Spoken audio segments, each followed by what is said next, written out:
¿Qué tal?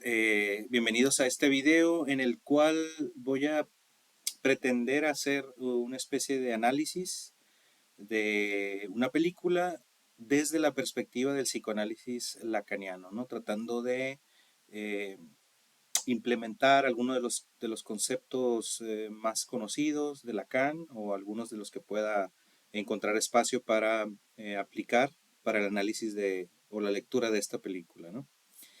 Bien, primero voy a dedicarme a explicar un poco la película, la trama general, los sucesos de la historia. En este caso pues, voy a tener que mencionar spoilers, así que si no la han visto los invito a que la miren primero y después miren este video, ya que me parece una buena película, realmente se la recomiendo. Y después voy a explicar cómo se podría leer desde el lente del psicoanálisis. Muy bien, la película a la que vamos a hablar el día de hoy se llama Together. En español le pusieron Juntos hasta la muerte. Es una película de este año, 2025. El director y escritor se llama Michael Shanks. Es su ópera prima, la primera película que dirige y escribe. Y los protagonistas principales son Alison Brie como Millie y Dave Franco como Tim. Son la pareja central de esta película. Es una película que yo mm, pondría como suspenso y horror o body horror, ¿no? Por esta cuestión del cuerpo, ¿no? Cómo utiliza el horror corporal para como llave o marca central de esta película. Bien, ¿cuál es el argumento de esta película? El argumento central. Esta película se basa en una relación de pareja.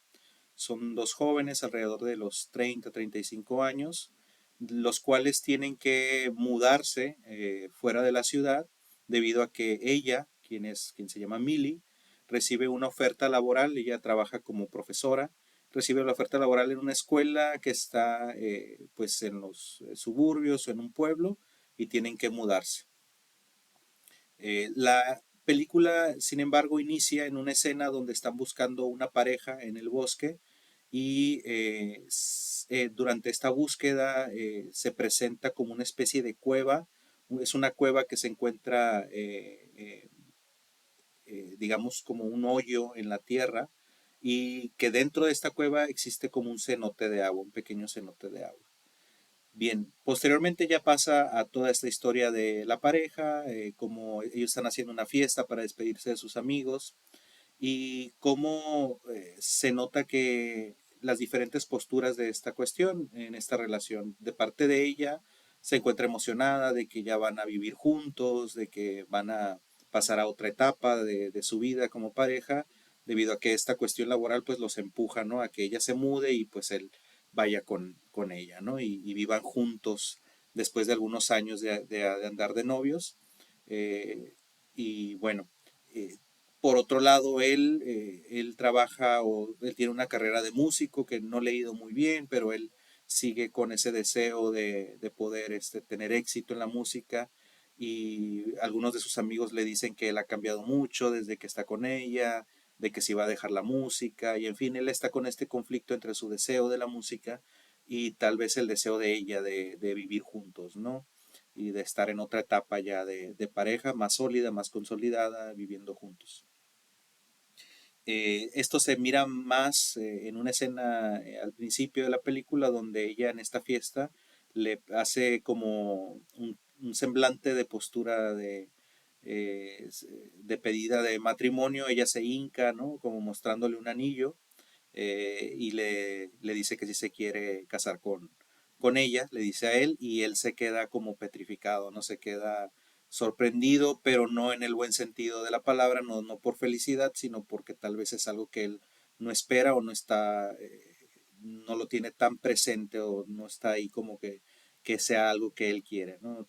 Él tartamudea, digamos que no sabe qué decirle y bueno, es una escena bastante cómica, ¿no? Al inicio de la película, sin embargo, él le dice que al final que sí y ahí se queda. Eh, Cuando llegan a este pueblo, ellos, bueno, se ve cómo se instalan y pasa una escena muy importante en la cual él encuentra en la casa mientras se están mudando un olor muy fuerte, que le causa un malestar.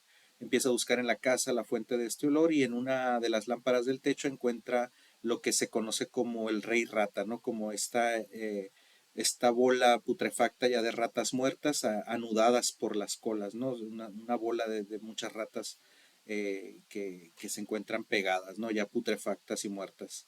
Él saca eso y se queda, bueno, en esa escena, ¿no?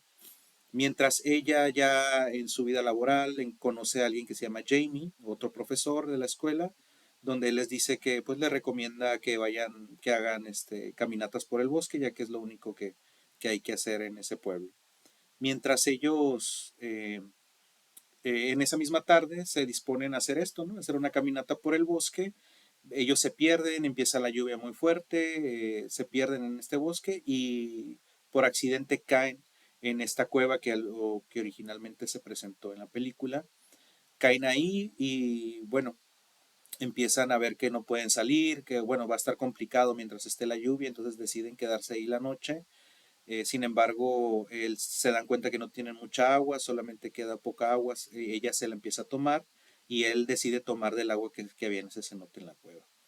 Eh, Ahí hay otra escena que es yo creo que central en la película, ya que él habla acerca de un trauma infantil.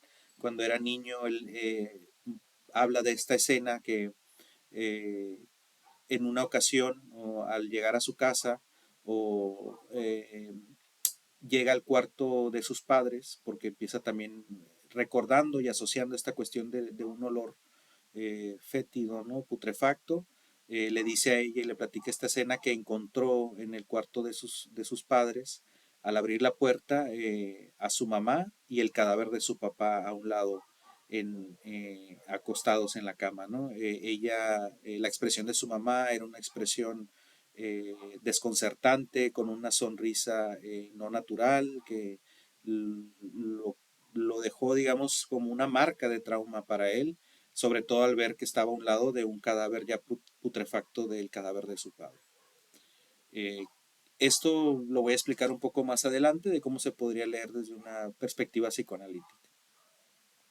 Después, al día siguiente, ellos se dan cuenta que de manera extraña, al despertar en esta cueva, estaban pegados de la pierna y logran separarse con mucho dolor, pero logran hacerlo. Pensaban que era tal vez algo del moho o de algo de la cueva. Ellos salen de la cueva, regresan a su casa y bueno, tratan de continuar con su vida normal. Sin embargo, a partir de aquí, Tim, él empieza a presentar como algunos episodios muy extraños de sensaciones corporales, de que no puede controlar su cuerpo y de una especie de atracción muy fuerte que lo empuja hacia ella, hacia besarla, una especie como de atracción corporal y física hacia ella. Cosa muy extraña porque durante todo este inicio de la película se muestra cómo él la rechaza en diferentes ocasiones o en diferentes maneras, no solamente en la escena donde ella le propone matrimonio, sino incluso a nivel sexual en diferentes escenas. Ella quiere tener relaciones sexuales con él y él la rechaza poniendo algunos pretextos, ¿no? Que está cansado, o en otra ocasión dice que tiene que seguir trabajando en la música, etcétera. Él rechaza tener relaciones sexuales a lo largo de todo este inicio de la película. Sin embargo, después de la escena de la cueva, él empieza a tener un impulso muy fuerte físico y de atracción sexual hacia ella. Eh, en es- Debido a este rechazo, ella empieza a sentirlo de manera muy clara y él dice que tiene que ir a la ciudad, tiene que regresar por un proyecto de música, mientras ella le había dicho, ¿sabes qué? Había invitado a mis padres este domingo a que nos visitaran, que conocieran nuestro nuevo hogar, pero ¿sabes qué? Si necesitas, quédate allá, sé libre, quédate más días, no tienes que estar aquí conmigo el domingo para la visita de los padres.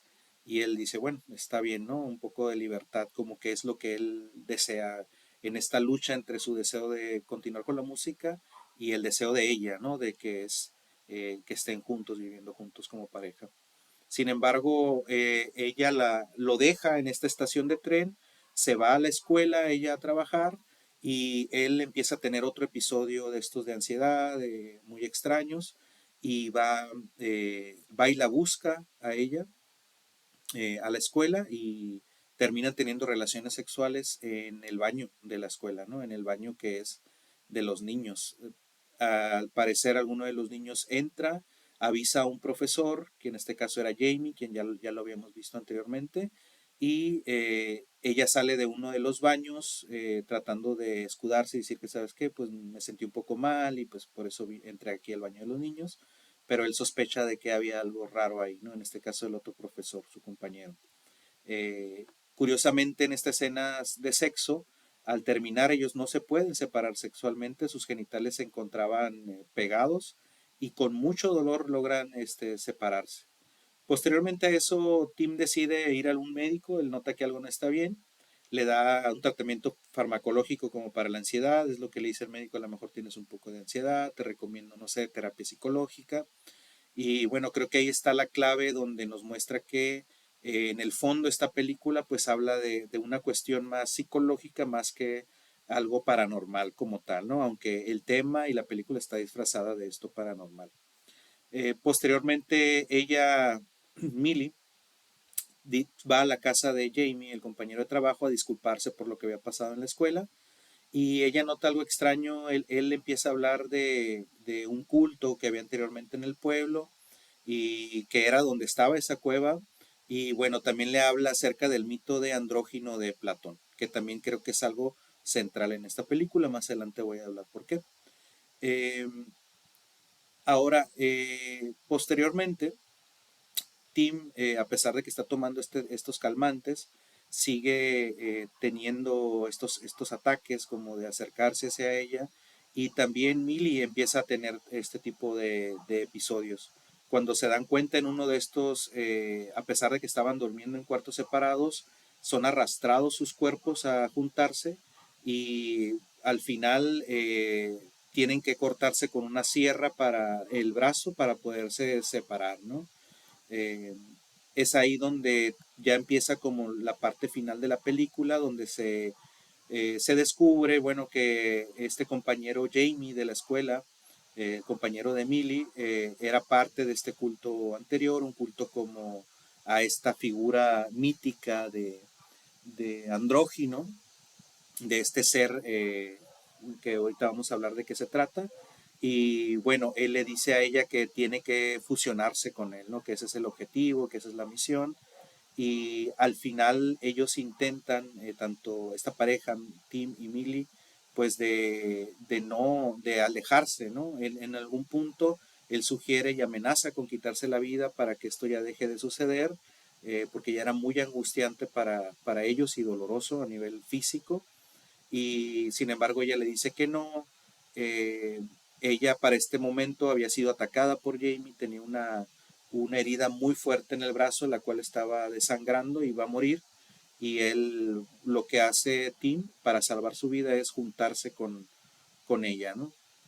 En esta escena, curiosamente al final, bueno, vemos que parece ser que tiene un final feliz, pero vamos a ver por qué podemos decir que no es tanto un final feliz, ya que para salvarla a ella se tienen que fusionar. Es la escena más impactante de la película hacia el final donde se fusionan completamente, mientras se escucha una canción de fondo de las Spice Girls que se llama To Become One, ¿no? Que es decir, dos se convierten en uno, de manera metafórica, haciendo alusión a esta escena que estaba surgiendo física, ¿no? De esta unión de cuerpos. Eh, en fin, ahí ya es hacia el final, ya es el final de la película, se fusionan. En la última escena de la película llegan los padres de Millie de visita, como había dicho, el día domingo, tocan la puerta y al abrir se mira un ser de figura andrógina que tiene expresiones de él y de ella, más joven, por así decirlo. Y bueno, ahí termina la película, ¿no? Con este ser andrógino abriendo la puerta de la casa. ¿Qué podemos decir de esta película o cómo podemos leerla desde un punto de vista de psicoanálisis lacaniano? Pues de muchas cuestiones, pero creo que lo central aquí es precisamente uno de los axiomas fundamentales en el cual Lacan fundamenta o sostiene mucha de su teoría, que es esa frase o ese axioma reconocido de Lacan de no hay relación sexual, ¿no? Que más que decir que no existe el sexo, porque pues realmente podemos decir que sí existe, pero no existe la completitud de dos personas, de un sujeto con otro, en una completitud total, ¿no? Siempre todas las relaciones amorosas o afectivas están atravesadas por algo del orden imaginario, donde alguien cree ser alguien para el otro y alguien cree leer el deseo del otro y bueno, siempre está atravesado por eso. Nunca hay una completa unidad entre la falta de un sujeto con el otro, ¿no? Entonces, creo que de ahí va esta película. Y curiosamente él al inicio pues rechaza mucho la relación sexual hasta que este cambio pues lo hace, ¿no? Él, o ambos tener este deseo de unión o de fusión más que nada. Toda la trama no es más que la ilustración de las consecuencias de querer formar una relación y de querer suturar el vacío o la yancia, ¿no? Que como sabemos desde la teoría lacaniana, el vacío o la falta es algo estructural del sujeto, es algo que se genera debido a precisamente que somos sujetos barrados o atravesados por el lenguaje, ¿no? Donde no todo se puede decir, donde esta misma falta de garantías en el otro, cuando el otro ya está barrado, es decir, el otro del lenguaje, pues nos genera esta falta, ¿no? Y precisamente la falta lo que nos genera es el deseo. Esto nos constituye como seres humanos, como seres hablantes. Y la película nos muestra, por el contrario, la otra cara de la moneda, cómo sería la fantasía de ser uno con el otro, de juntarse, de no tener falta, ¿no? Llevada a una realización en lo real. ¿Por qué? Porque en lo real, porque es en los cuerpos físicos. Y pues el resultado es horrorífico, ¿no? Precisamente. Es el horror de lo real. Bien, ¿qué otras cosas podemos hablar desde la teoría lacaniana de esto? Pues en la cuestión de que Tim siempre vacilaba, podemos ver el fallo, ¿no? En el lazo con el otro, en la relación con el otro. Ahí, al principio sí podemos ver esto de no hay relación sexual, de cómo él tenía ya su deseo de la música y el deseo de ella pues chocaban. Eh, la demanda de Millie choca con el deseo de Tim, que se desliza hacia otro lugar, ¿no? Y esta manifestación de que tal vez el matrimonio pueda colmar la falta del otro y garantizar una unión completa, ¿no? También, y como lo mencioné, me gustaría retomar la cuestión de la escena donde él relata su trauma infantil, eh, y que tiene que ver mucho con otro concepto lacaniano que es la forclusión del nombre del padre, que vendría siendo, bueno, voy a recordar un poco esta escena. Cuando Tim menciona que la demente, ¿no? Así la dice él, demente de su madre, o su madre demente, acostada en la cama junto al fétido cadáver de su padre. Ahí está la clave de su estructura, que para efectos de clínicos lacanianos podemos decir que Tim tiene una estructura psicótica. ¿Por qué? Porque estamos ante un padre real que está muerto, simbolizando que la función paterna, la cual introduce, como sabemos, el significante de la ley y permite lo que es la metaforización del deseo de la madre para que sea un sujeto barrado, un sujeto en falta, aquí esta ley del padre, este nombre del padre ha fallado estrepitosamente. Lo que tenemos es una madre demente pegada a lo real de la muerte. Esta forclusión del nombre del padre deja al sujeto, es decir, a Tim, sin el recurso simbólico de la castración. De manera que está expuesto a una irrupción del goce no localizado, un goce que lo invadirá desde el otro, ¿no? Y vemos cómo estos ataques o estos eh, episodios donde Tim le da como lo que el médico le dice como ataques de ansiedad, esta especie de alucinaciones, donde no puede controlar su cuerpo, donde no puede él nombrar lo que le está pasando, no puede verbalizar, no puede poner palabras a lo que está experimentando desde lo real, desde lo traumático, pues es esta falta, ¿no? De la inscripción del nombre del Padre en su psiquismo. Por otro lado, hablando de la cueva, ¿no? De este hoyo que precisamente representa, yo creo, la yancia, la falta, este vacío, ¿no? Estructural, pues es el lugar del otro y del goce. Porque puedo decir, bueno, pero sería un otro, esta cueva sería como el lugar del otro, pero no un otro no barrado, un otro arcaico, ¿no? Un otro donde no hay falta. Y el agua que él toma se podría decir que es como este goce que irrumpe en su cuerpo y que lo hace ser y manifestarse este goce de maneras que él no puede controlar, que no hay una mediación simbólica. Lo que Tim y Millie experimentan de esta manera no es amor, sino es una especie de pulsión de muerte, ya el que ese deseo de unirse y de ya no ser ellos mismos, sino ser uno con el otro, pues es una regresión a un estado puro o un retorno a lo inorgánico, ¿no? A la muerte, a la ya que no haya diferencia entre un sujeto y el otro. Por otra parte, creo que también podemos hablar un poco del fantasma, si recordamos lo que Lacan propone como el fantasma y su formulación, que es sujeto barrado, el rombo, y la A minúscula como objeto A, como objeto causa del deseo.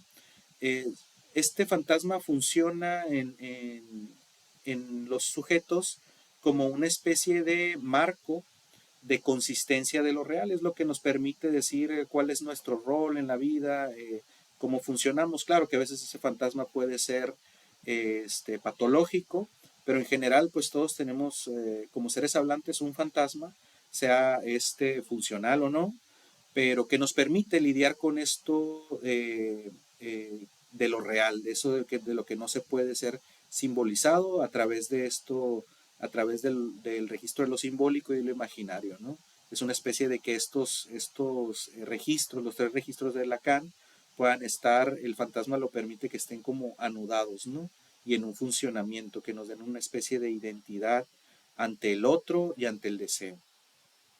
Aquí en esta película vemos cómo la muestra lo que vendría siendo el registro de lo real en la fantasía de una fusión dolorosa, la pérdida de la voluntad propia y la conversión en una criatura deforme. Ellos son el testimonio de lo que ocurre cuando se intenta realizar el fantasma en su completitud, ¿no? Es decir, que no haya falta, que el objeto A llene nuestra falta y que no necesitemos nada más, ¿no? Esto sería como una manera de ejemplificarlo a través de esta escena de dos cuerpos o dos personas fusionándose. Eh, por otro lado, el acto desesperado de ella, de Millie, en una escena donde cortan sus brazos con una sierra, como un intento brutal y fallido, se podría ejemplificar con la castración, ¿no?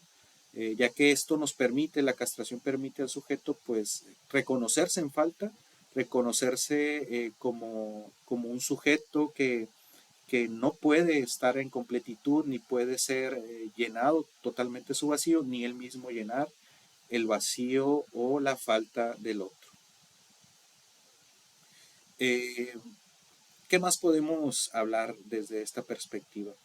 En el mito del andrógino, que también dije que le iba a mencionar, se encuentra precisamente, lo podemos buscar en los diálogos de Platón, específicamente eh, en el simposio del banquete, ¿no? O de Eros o del amor, ya que ahí Platón presenta este mito de cómo un ser ancestral antes del hombre y la mujer era un ser unido, era un ser redondo de cuatro brazos, cuatro piernas, un hombre y mujer juntos a la vez, y cómo Zeus los divide, los separa, y a través de esa separación dice que posteriormente a esa división ellos siempre buscaban unirse, abrazarse y tenían ese impulso por estar juntos y ya volver a esa cuestión mítica de estar en completitud, ¿no? Creo que de ahí esa es la tesis fundamental de esta película, la completitud a través del otro y de lo horrorífico que esto podría llegar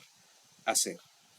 En general, y ya para terminar, porque ya me extendí demasiado, pero podemos hablar de otra cuestión de Lacan, lo que es su concepción del síntoma o santom o síntome, que es una especie de anudamiento de los tres registros, lo real, simbólico y lo imaginario, que permite en este caso especialmente, o más en específico a nivel clínico, a un sujeto de estructura psicótica, perdón, permite tener cierto orden y estabilidad y estructura en su vida, ser adaptados, ¿no? El síntoma se puede encontrar tal vez en alguna actividad religiosa, deportiva, cultural, artística, Pero también se puede encontrar este síntoma en sujetos psicóticos en relaciones amorosas, al unirse, al intentar fusionarse. De eso es algo muy eh, eh, que se puede decir específico o muy característico de las estructuras psicóticas, esta necesidad de la fusión con el otro, ¿no? De manera que este síntoma al final se ve representado por este ser andrógino, esta unión de ellos que abre la puerta, ¿no?, a los padres de Millie, y que, bueno, representa esta unión ya de ellos, fusión más que nada, donde ya no son ni uno ni otro, simplemente son otra cosa, algo que no tiene falta, y que en esta relación, tal vez específicamente Tim, encuentra ese santón que lo estructura, así como era antes el de la música y toda la angustia que él vive porque se va a perder tal vez eso que le daba estructura, ese santoma original que era la música. Vemos como ese recorrido a través de la película, ese recorrido de Tim de la angustia de perder eso, hasta que por fin, bueno, acepta un nuevo santoma que es la relación con Millie y esa unión fusional, ¿no?, a nivel simbólico, real e incluso también a nivel imaginario, representado por este cuerpo de este nuevo ser, que sería el andrógino. Y bueno, creo que la película va de todo esto, creo que si la ven podrían también ustedes tener alguna opinión interesante y también se podrían aplicar muchísimos más conceptos y concepciones psicoanalíticas, sobre todo desde la obra de Lacan, para poder tener una lectura, un lente acerca de esta película que se llama Together, la cual les recomiendo que la vean. Y bueno, de mi parte ha sido todo, muchas gracias y nos estamos viendo. Hasta luego.